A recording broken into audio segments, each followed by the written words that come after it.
Hey guys, I am here with a unplanned upgrade opportunity. At our ride up at Windrock here last week, had a little bit of a mishap on Trail 26. We were going down 26, and apparently there's an area where you climb a hill and go up by one of the natural gas stations, and go down a short access road and then get back down into the trail. Well, this was our first time on the trail. We didn't know this, so we just continued straight.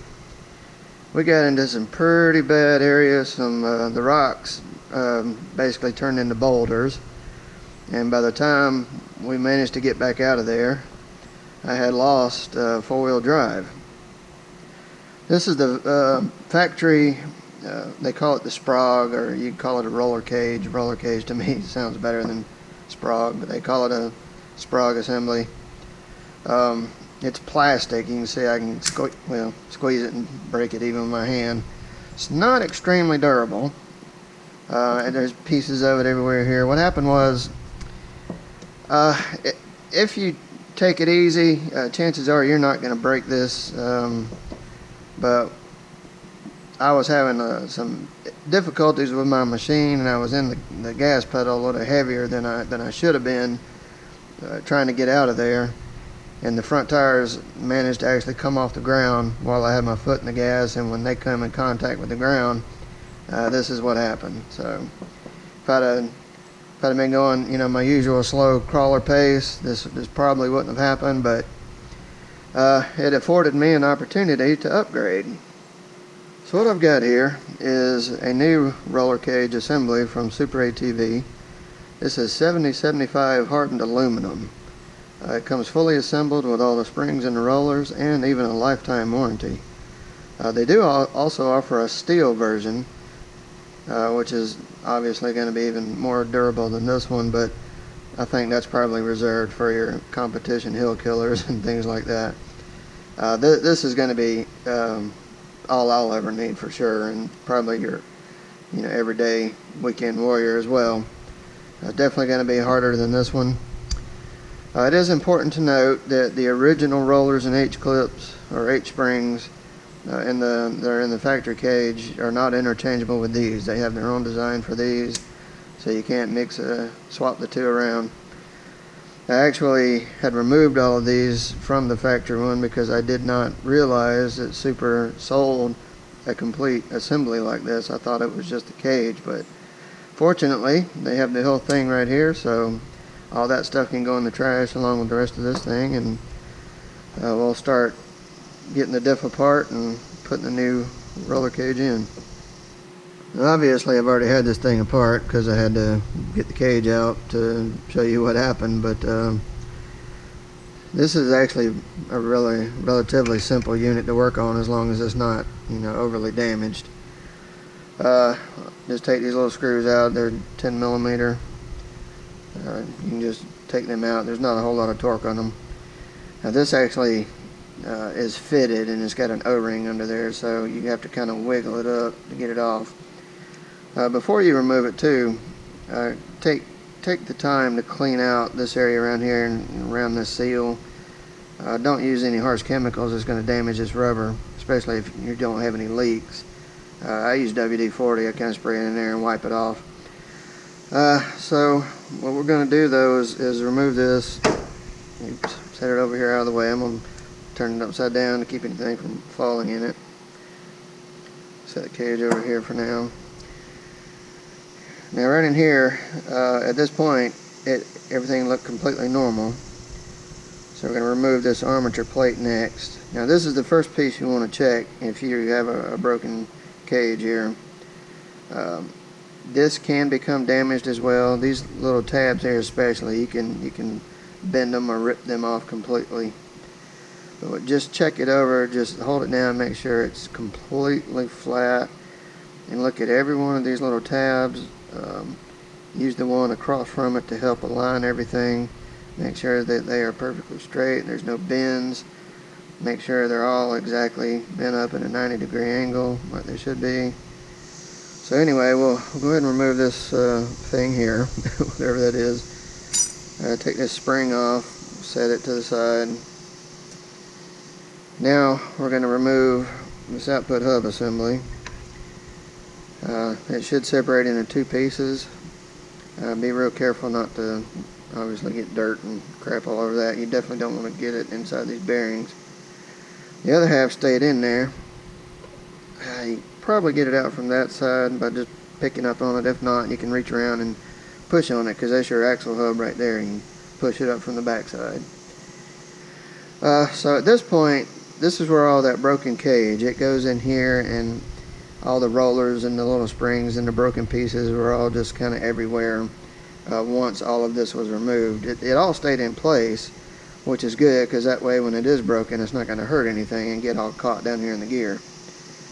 This is a ring gear that sits down in here. Don't really have a need to remove it at this time, so I'm just going to leave it alone, but you can see it turn as we rotate this pinion gear. Usually I just kind of keep it where this pin is facing me to make assembly easier. Alright, to begin reassembling, I'm just going to take this output hub. This is actually the passenger side output hub. You can tell the difference because this has a much larger, I guess sort of a bushing here. This one is a gray and smaller, and it's kind of loose on the hub assembly. So, but it goes in first. Real quickly, let me show you. These two to go together. They are nice snug fit, but they do allow independent motion of each side. That is, so when you're not in four-wheel drive and you're turning your front wheels, left or right, one is going to travel faster than the other, depending on which way you're turning. So these need to be free, which they are. Now this hub goes down. It'll slide in and sit on top of these surfaces right here in the center. And what these rollers do is when this thing gets turned to lock it into four-wheel drive, the inside of this ring gear is not round. It actually has 12 like indentions here, or valleys we'll call them. The rollers sit in here when it's in basically, we'll call it neutral or two-wheel drive. But as it needs four-wheel drive and this gets rotated, the rollers go across this slope, which forces them to squeeze this output hub assembly, and that's what begins to drive your axles. Looking at these hardened rollers riding on this hardened output hub that's so slick and oily, and really doesn't seem like that would be very effective in driving the front wheels, but as we all know, it is. So again, the larger black kind of bushing here that doesn't have much play on it, we're going to put it down in there first.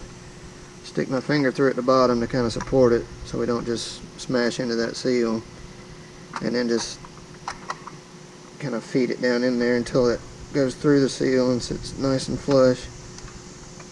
You gotta be careful. It's very tight alignment, so it's not going to go in crooked. If you get crooked, you'll get jammed up and you can just push back out and try again. Alright, so we have that in there. Now I'm going to go ahead and drop these rollers down in here. Now they have this nice clear housing around the outside of this thing to keep it all assembled, which is awesome. It's going to make putting this together a lot easier. I'm going to go ahead and set it up here in place, cut that tire out, remove it. Now we just have to slowly slide this cage right down in there. Wow, that was very simple. And it is sitting where it needs to be. The rollers are all sitting in line with these little divots where they sit when it's in neutral. Put the other half of the output hub, slide it down till it's fully seated. I mean, we're really on our way here. Alright, just a quick video cut in case I screw something up here. I can restart without having to redo all that I just did. I mean, spring, this, you could lay it like that, but it's not going to work properly. Be very careful to squeeze it so that these two tabs overlap, and then hook it over that pin right there. There. Didn't want to stay. Do this again. We'll squeeze it, get it over the pin, set this thing down. Alright, hopefully it'll stay right there for us till we get this on. Now here's the little pin that goes in this spring. I believe you can actually replace this even with a more durable version that has a, you know, this pin that may not break off as easy, but I haven't ever encountered that, so I'm not going to worry about it at this time. So well, you can see here, this thing will only turn so far, and what it's doing is that tab is pushing that spring in both directions to spring load it so that it wants to try to remain in neutral position. That's what allows your diff to come out of four-wheel drive when it's not needed. Alright, then we'll take this armature plate. Now you can get updated billet armature plates too, but again, it's not necessary at this time for me, so I'm just going to reuse the factory one. Obviously it only fits one way. Now you can turn it in any direction. There's not like an up, we'll say, but these cutouts have to go over those tabs, and these drop down into the roller cage, and well, that's it. The only thing left to do now is put the cover back on. It's already cleaned and prepped, got a new seal in it from last time. Just get it easily pushed down on there and kind of rotate it till your holes are in line, and then we just got to put the bolts in and torque them down.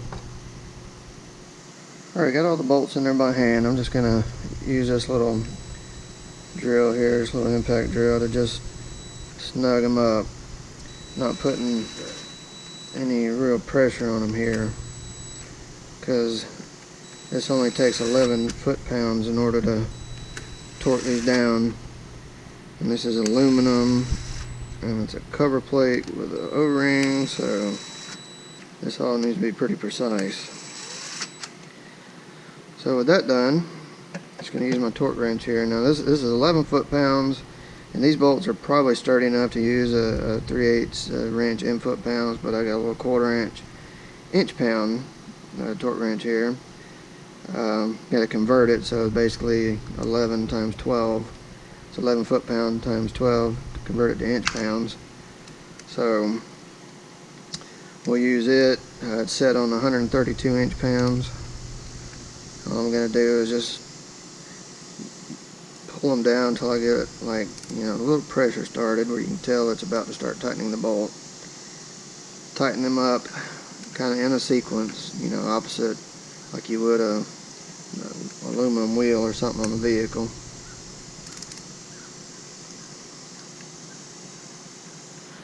Alright, so now that I got all the bolts tightened back down, this diff is really ready to be put back in the machine. But I'll tell you what I'm going to do is go ahead and stand it up and fill it up with oil before I put it in there. It's a lot easier to do that out here on the table than it is in there. So, but anyway, that's done, and that part will very likely never fail again. Should be good to go.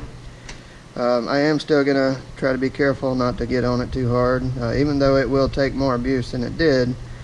The next part that breaks may not be, you know, quite as inexpensive as that one was, relatively speaking. So anyway, big thanks to SuperATV for all the cool stuff they make for our vehicles, and thank you for watching. Hope this has been a little bit helpful. I know I'm kind of long on this one, like I always am, but you know, most of you guys enjoy the detail I try to put into them. So I will have some more ride videos coming. I know it's been a little while since I posted. Just, you know, got busy with work and life, and I am going to start those back with our April ride in Hatfield, and then move on to the new ones at Windrock, where you can kind of see what caused this. But yeah, we'll see you in the next video.